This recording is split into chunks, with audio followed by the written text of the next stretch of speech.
What is up, awesome people of the internet? Guys, there is a free fall happening in both South Bend and LSU. We're going to talk about it. We're also going to talk about some more teams getting got. Unrivaled starts today, and a whole lot more. Quit in the Morning starts now. Are you ready? Are you ready? Are you ready? Ready, set, go.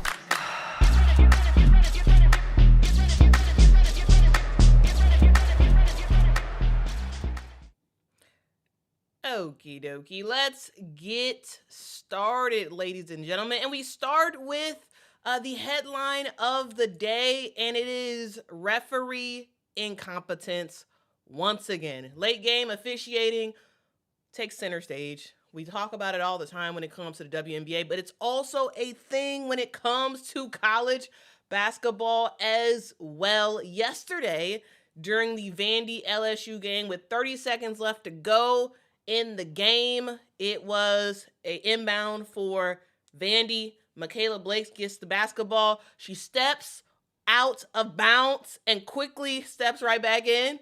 The referee was standing right there. No out of bounds call was called in this one. It was very clear. Everybody in the entire arena saw that Mikayla Blake stepped out of bounds with the exception of the referees. There was no whistle on that. Vandy kept the basketball and they drained the clock, ultimately drawing a foul with, I believe, 9 seconds left to go.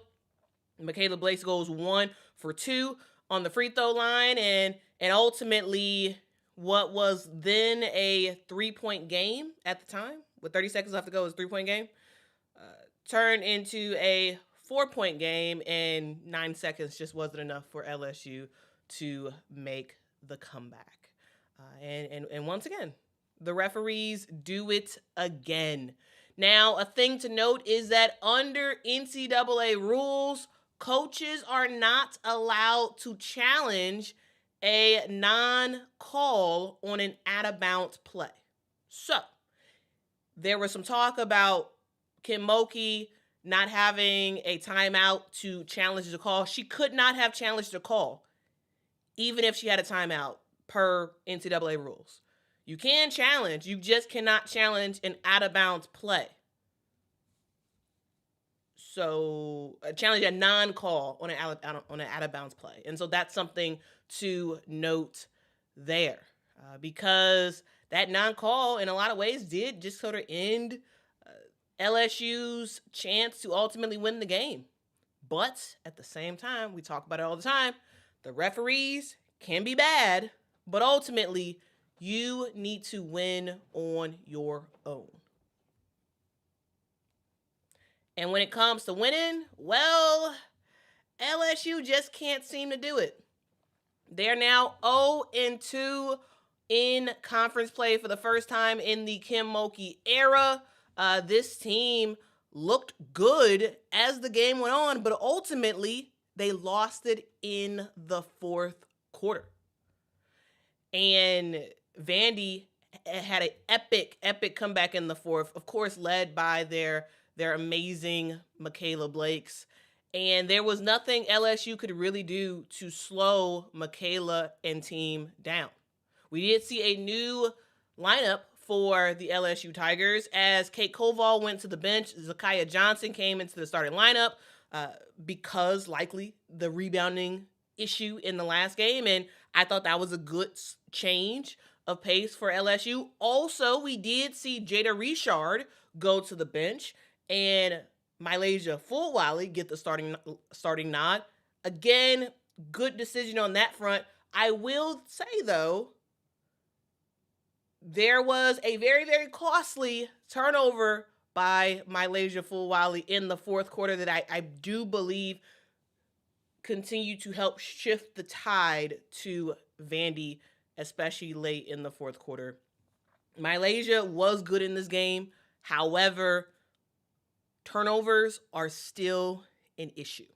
They're still an issue for her on this team. And it wasn't just an issue of those players I just mentioned. it was also the fact that Flau'jae Johnson was basically non-existent in this game. And that's something that you can't have. You can't have your star senior basically doing nothing against Vandy. Like, that's just unacceptable. But when it comes to Vandy, one thing they have that LSU does not have, they have Mikayla Blakes. Vandy rode another historic performance by Mikayla Blakes, who poured in a game-high 32 points while playing all 40 minutes in this one. She added in 4 assists, 3 steals, had her second straight 30-point game this season. I believe her fourth overall, 30-point game this season. And this is just what she does. She extended her double-digit scoring streak to 34 games, one of the largest in Vandy program history. Mikayla Blakes is her. She can do 3-point shots. She can get to the rim and score reverse layups, scoop and score layups. She can do a little bit of everything. Thank you so much, Holly, for your super chat. Really, really appreciate that. Mikayla Blakes was fantastic in this one, and there was nothing really anybody on LSU could do to stop the onslaught that was Mikayla Blakes and her play. And as we go on in conference play, keep an eye out on Mikayla Blakes and what she does for Vandy, because she really does just help to unlock more things for this team, because the defense has to focus on Mikayla Blakes. And even when they focus on Mikayla Blakes, she still goes off. And then you have players like Aubrey Galvin, who can be a huge spark for this team as well, especially from the three-point line. And this Vandy team, they're looking pretty good to start SEC play. And LSU looks the complete opposite. Now, speaking of further upsets, yesterday we also did see Iowa State lose to Baylor. And this game, yes, it came down ultimately to big shot makers taking big shots. And Talia Scott is a straight up big shot maker. In this game, we did see some one-on-one action with Audie Crooks and Baylor. However, as the game went on, we did see a lot more doubles of Audie Crooks. And that's something that other teams have struggled with. They haven't really done the doubles because it was a worry about the three-point shooting of Iowa State. Baylor, Nikki Collins, very strategic in the decisions to do sort of like a soft hedge of Audie Crooks, a soft double before she gets the basketball. And that did lead to some really good buckets by Jada Williams, especially in that fourth quarter. But ultimately, the defense against Audie Crooks led to Baylor ultimately getting the W. Of course, Talia Scott with the game-winning bucket was fantastic to put Baylor up by 2 with 2 seconds left to go.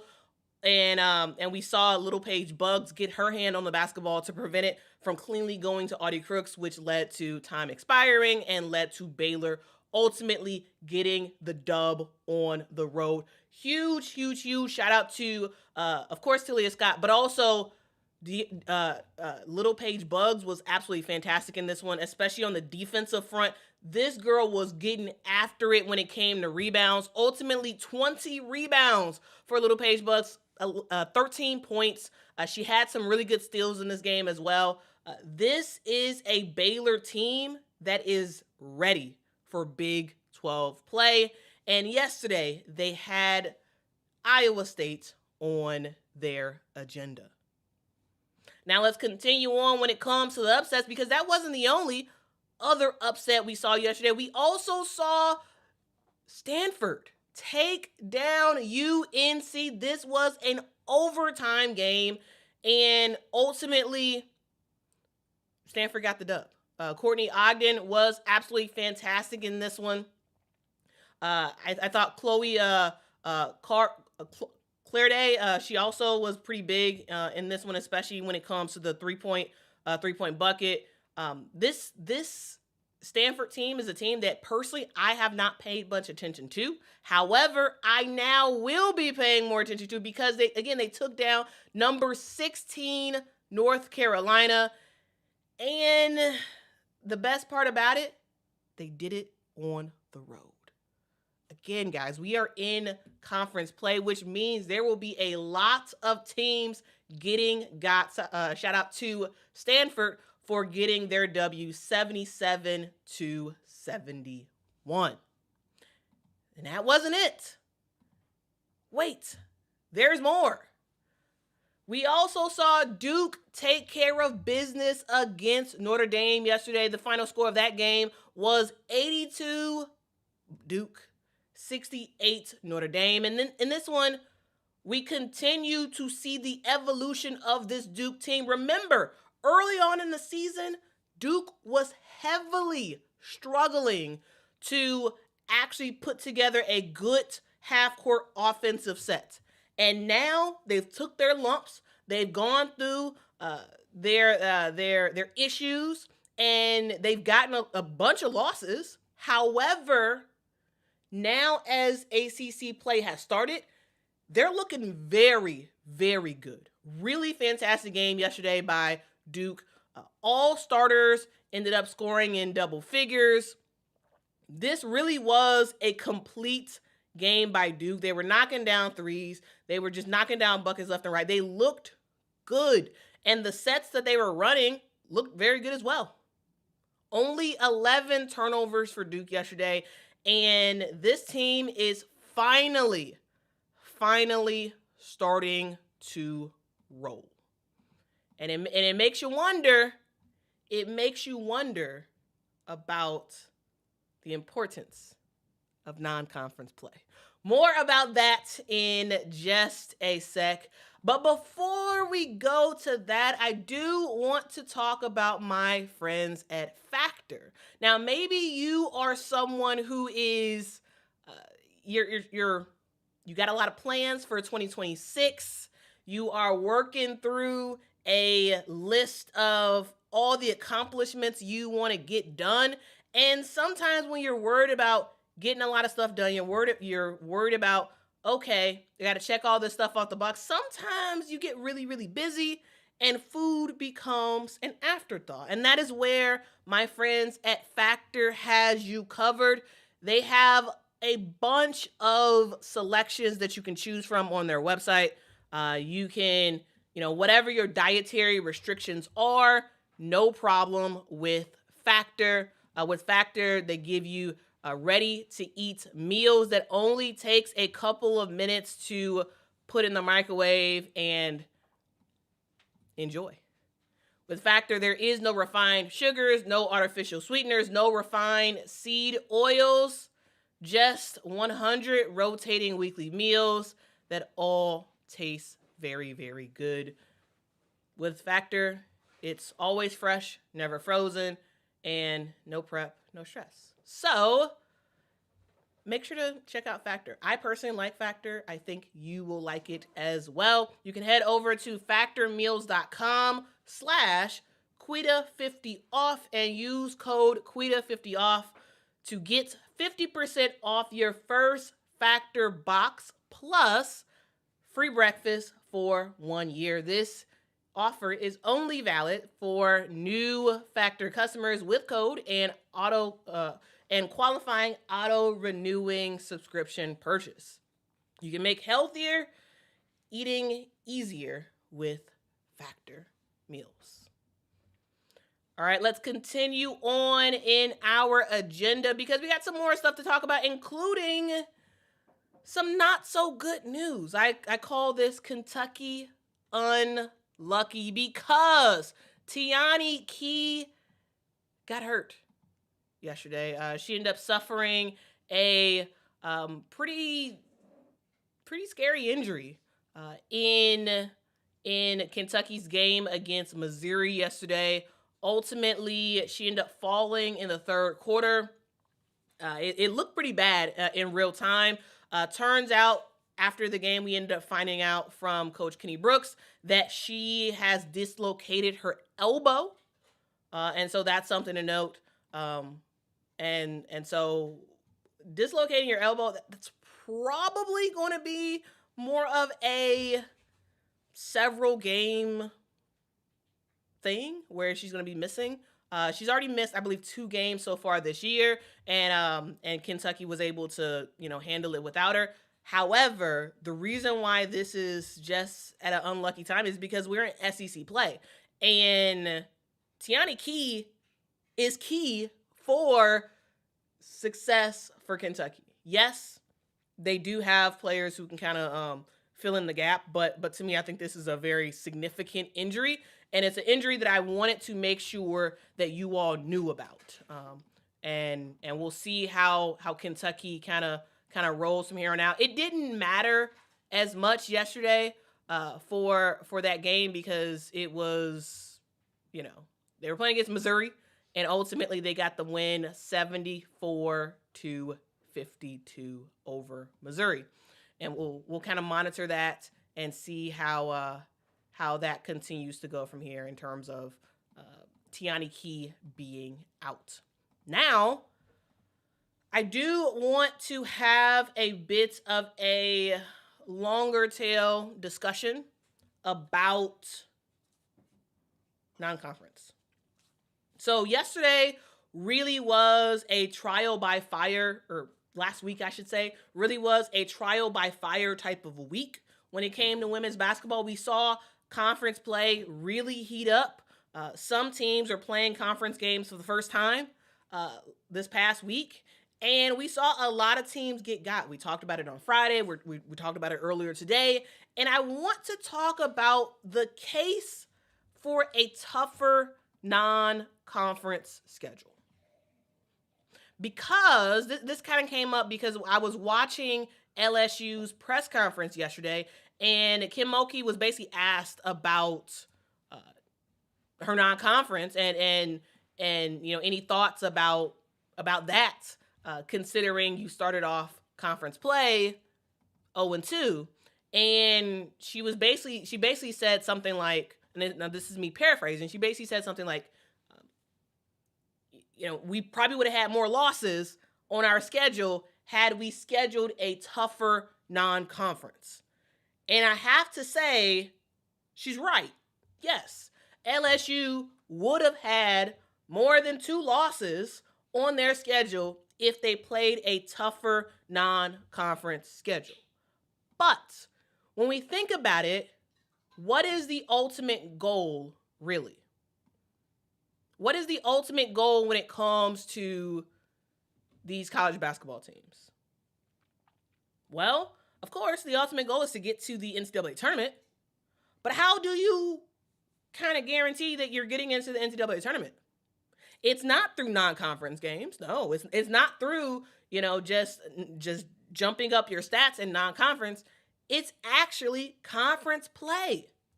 Conference play is what leads you to ultimately having an opportunity to get into the NCAA tournament, especially if you are a Power 4 team. Because if you're ending the year in the top part of your conference, especially if you're in the SEC, the Big Ten, the ACC, if you're top 3, top 4, you are very likely to make the NCAA tournament. Even if you're 5, 6, 7, there's a likelihood of making it into the NCAA tournament because of how good these conferences are. Which leads me to give a giant shout out to Duke. Because when we look at this Duke team, this is a team that looked trash early in the year. Duke looked bad. They began the year losing to Baylor. Then they proceeded to lose to West Virginia. Then they proceeded to lose to South Carolina, to UCLA, to LSU, to South Florida. And now that conference play has started, they are looking pretty good. This is a team that has won several games straight. They look like they are starting to actually figure out what a successful offense could actually look like.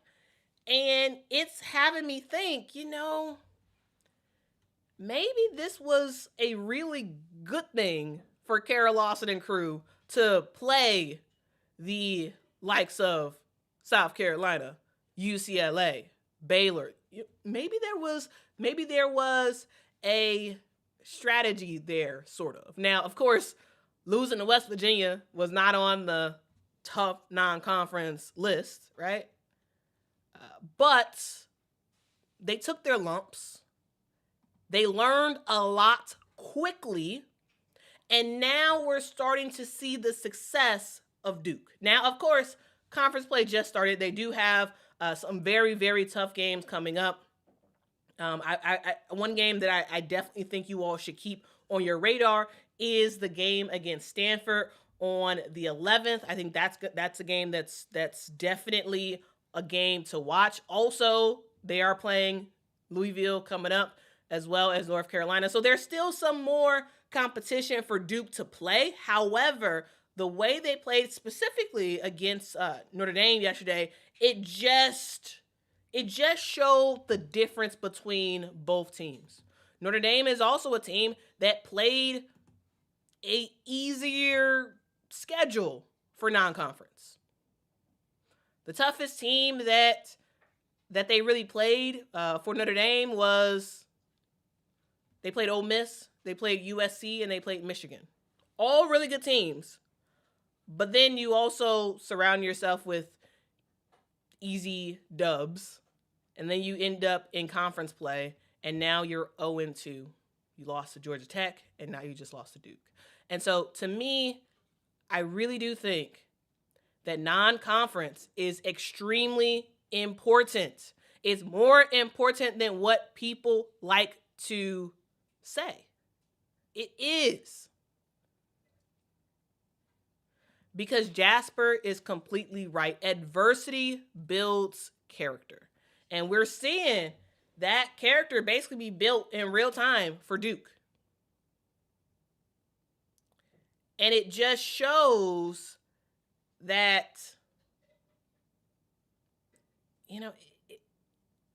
sometimes a team starts off pretty bad.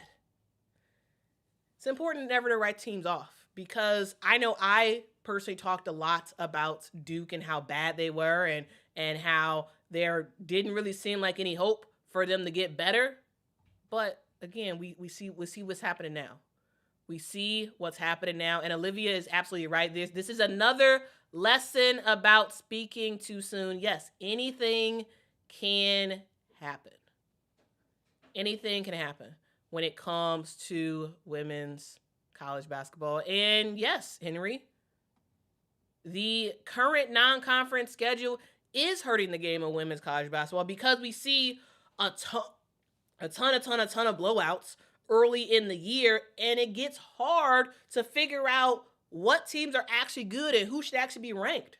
Because once we get a couple hours more into today, we're gonna see the new AP poll get released, and there's gonna be some huge jumps in that AP poll because of what we saw over the last 7 days. And that's only happening because of the easier schedule that a lot of teams played in, where, they looked way better than they actually were. And now reality is coming. Reality is here when it comes to when it comes to conference play, I should say. And I'm here for it. I'm here for all these teams getting exposed, for all these players getting exposed. People can talk whatever nonsense they want to talk. It's not even nonsense, but people can get excited and talk, they talk. But when conference play starts, what are you going to do? And also, a thing to note, we are still early in conference play. We are still early. There is a chance that a team like an LSU can turn it around as SEC play continues to go on, right? There's a chance that same thing for Notre Dame. There's a chance. Is it likely? I don't think so, but at the same time, anything can happen. Anything can happen. So I personally am very, very much excited about this time of year because we're seeing a lot of teams get got. Other games that you all should know about yesterday is, so I talked about the blowouts or the upsets already, but there were some other really good games that happened yesterday. We saw Michigan State barely take down Illinois. The Fighting Illini is a really, really good squad. Ultimately, the final score was 81 Michigan State to 75 for Illinois. We saw South Carolina, get challenged quite a bit against Florida, but ultimately they were able to get the dub 74 to 63. We saw Texas almost this close to getting got against Ole Miss. There was a fantastic fourth quarter run by Ole Miss, but ultimately it was not enough as Texas got the job done at home, winning by 3, 67 to 64. Those are some of the games that I thought was pretty cool, and as we continue to go on in the weeks and months to come, expect a ton of close games. Expect teams getting got, because 'tis the season to be jolly, because the upsets are coming. And finally, I want to end with talking about Unrivaled. Unrivaled officially starts today. They officially start their season. If you don't know what Unrivaled is, it is a professional 3-on-3 league that was founded by Nafisa Collier and Brianna Stewart. This is a league that features 8 teams, 6 players on each team. They do have a developmental pool of players as well in case injuries happen. Those developmental players can just slot in on whichever team they're needed on. This is a league that is in its second year. You will find the games on both TNT and True TV. If you are in the US, you can also watch it on HBO Max as well. If you live outside of the US, you can watch the games for free on YouTube. And so that's something to note. Just make sure to subscribe to the Unrivaled YouTube page. And if you're outside of the US, you can watch those games, no problem. Personally, I'm very excited about Unrivaled. I did end up putting out a everything you need to know about Unrivaled video. If you have not caught that video, make sure to check it out. It is on my Quita Love Sports channel. So make sure to check that out after this stream is over. I walk through everything you all need to know about who's on each team, some of the storylines that we're going to be paying attention to, and all that good jazz. But I do want to hear from you all and find out if you all are excited about Unrivaled. I personally am. I will say that, there's going to be some question marks about how everything goes, because last year you had the most popular Unrivaled player in Angel Reese participating. You also had the best player in Unrivaled participating as well in Nafisa Collier. This year, both of those players are out. Nafisa Collier is out because of surgery, and Angel just decided not to play. And so there's a question mark about ultimately how Unrivaled does this year and ultimately what the level of competition looks like. I think it's going to be pretty fun, but we'll see what happens. Again, it starts today. The first game is at 1 p.m. Eastern time as the Mist take on the Hive. That game is available on True TV. All 8 teams start today. So at 1 p.m., at 2:15 p.m., we have the Vinyl versus the Laces. And then drop down to several hours to 8 p.m., we will see the Lunar Owls take on Team Rose. And at 9:15, we will see Phantom versus the Breeze. So a pretty large gap in between those games. But hopefully you all are planning to watch them. I personally am, and we'll see what happens this year in Unrivaled. Thank you so much, Jeff Blaze, I should say, for the super chat. Says, I lost money on LSU betting against in the future. I will say that's why I don't bet. I think it some sucks to some of the joy out of the game, and it makes it where you have a financial incentive to go crazy if a team does not do what you expect them to do. But are you all watching Unrivaled? Let me know in the comments. All right. Anyway, that is the stream. Thank you all so much for watching. What do y'all think about the show? I'm gonna eventually add some music in there as I'm showing highlights. But let me know your thoughts. Give me feedback. That is much appreciated. And I'm trying my best to keep it to 30 minutes. So that's where we're gonna cut it off from here. What do you think about the topics we talked about today? Let me know in the comments. And also, if you all could, as you all are leaving out, please make sure to hit that like button. It really does help the channel out a whole lot. We're going to try to get to, can we get to 100 likes? That would be pretty awesome by the time the stream ends. If we can get to 100, that would be fantastic. Five Slim says, 100% agree about gambling. Personally, that's why I can't do it. Yeah, it's tough. It's a tough one. It is a tough one. There is lots of upsides, but way more downsides than upsides, I would say. Thank you so much. Thank you so much for the comment. BIO microbiology. Okay, you're interested in microbiology. Says very excited about Unrivaled. I am too. Very much excited. This should be really fun. Shamika says, I'll be watching low-key at work too. Anybody else watching at work? I mean, you have games during the day, and it kind of necessitates people needing to do two things at one time. So anyway, thank y'all for watching. Make sure to hit that like, hit that subscribe, and I will see y'all in the next one. Until next time, guys. Bye-bye.